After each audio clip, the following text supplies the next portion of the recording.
Hey, it's Heath Mulliken from ChaseYourLion.com.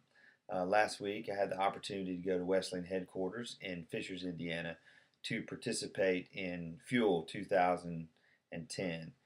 It was a great event. It was very different, and just want to share some thoughts on that and just some things that happened. And I would love to get, if you were there, your thoughts on the event, what you took away from it.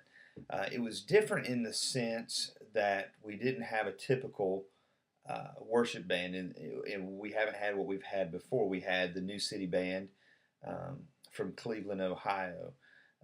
They came with Dave Beaver, their pastor, who was the speaker, and we didn't really do during the first three main sessions. We didn't do typical worship like most of us would be accustomed to, acoustic guitar. I mean, we were joking about before the conference if we were allowed to have worship because we didn't have an acoustic guitar. That was just a joke, and it was great, man. It was great to just have a different feel, a different vibe. It was just great to experience something new, something fresh, and something different, and to see how they're reaching people there in Cleveland. I felt that Dave Beaver's his messages were right on.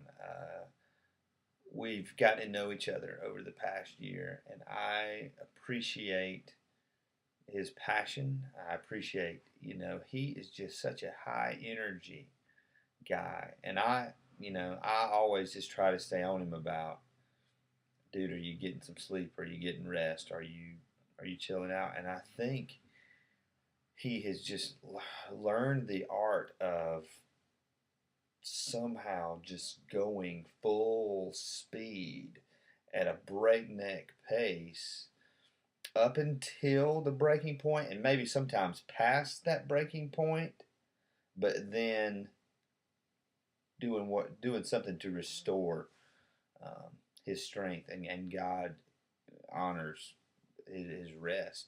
But he's a great guy. I love being around him because when I'm around him, his enthusiasm wears off on me. I love being around him because to hear him talk about Christ and the church and the kingdom and reaching the lost, I find myself talking like that about reaching the lost in Christ and the kingdom and the church. So I love being around him. I felt his messages were not,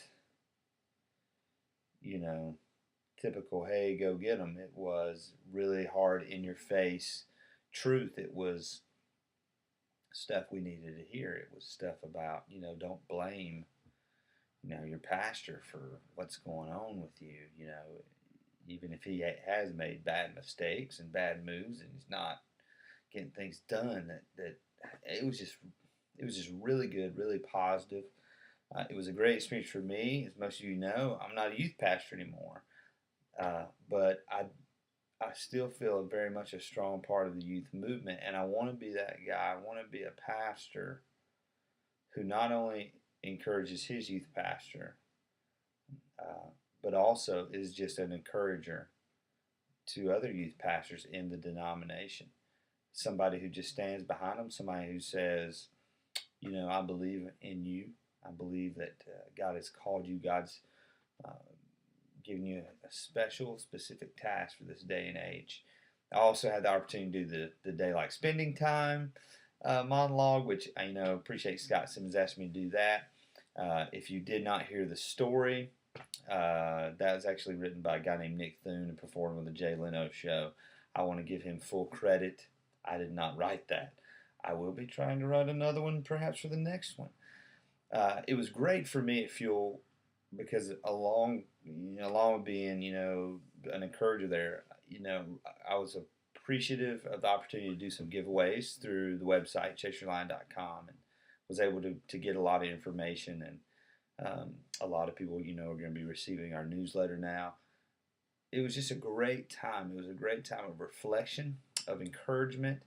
Got to hang out with some good friends, and also made some new friends, which that's always a good thing. Got to hang with Lucas Klinkenbeard, who we've known each other before, but really just got to spend some quality time together and made him an honorary horseman. So that's always a good thing.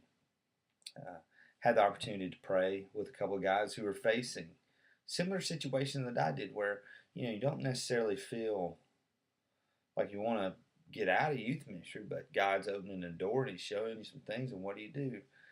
Had some divine appointments on the flight home. Met a young lady at the baggage claim as we were waiting on our bags and worried that they weren't coming. A young lady who's going to Asia next semester, a student from Purdue named Jenny, who is going to work with the human sex trade and human trafficking, and is trying to combat that, and was going on her way to Atlanta to get some training for that. And I thought that was cool because Sunday, Tim Young, our intern, who spent the summer in Cambodia, was going to be speaking on that, and just got a chance to encourage her, and it was just awesome. God was in the whole. He was in the whole week and just really spoke a lot to my heart. And I left there wanting to do a couple of things. And so if you were at Fuel, if I didn't get a chance to talk to you about your blog and getting you involved in this conversation, I mean, one of the goals is the conversations we have at Fuel that are in a corner somewhere in a church van, where we're talking about things that we're dissatisfied with in the church or in our denomination or with our universities, that how do we move those conversations to a place where change actually happens? How do we move those from just a whining session to, hey, let's get something done? I've already seen some of that just today. Just some conversation has been sparked, and hopefully some changes will be made. Things will be better in a certain area with a place that I love. That's what I'm hoping. But that is the goal: is to bring our conversations, to bring our thoughts, and to sharpen each other in a way that makes us better ministers of the gospel. That makes us better husbands and wives and fathers and mothers and sons and daughters. But brings us together as a community, as a denomination, and helps us to, not tear anything down and not just say, well, I wish we didn't do that. I wish we didn't. But to really be a part of a grassroots movement to make it as best as it can be. That really is the goal. I don't want our generation to be there just throwing rocks for the sake of throwing rocks, or saying things and putting other ministries down and churches down and schools down because it makes us feel good. No, we got to get to that next level. And so Fuel, I left there very encouraged. I left there energized, and I'm ready to take the next steps. I'm ready to fall more in love with Jesus. I'm ready to help other people fall more in love with Jesus. And I'm ready to mobilize a movement and an army that can take that message to the masses. So, thanks for watching this video. Would love to know your thoughts. What was your main and greatest memory of Fuel 2010? Did you enjoy it? Was your first one? Had you been to a lot of them? What did you think? Let me know. Thanks for watching this video. We'll see you later at chaseyourlion.com.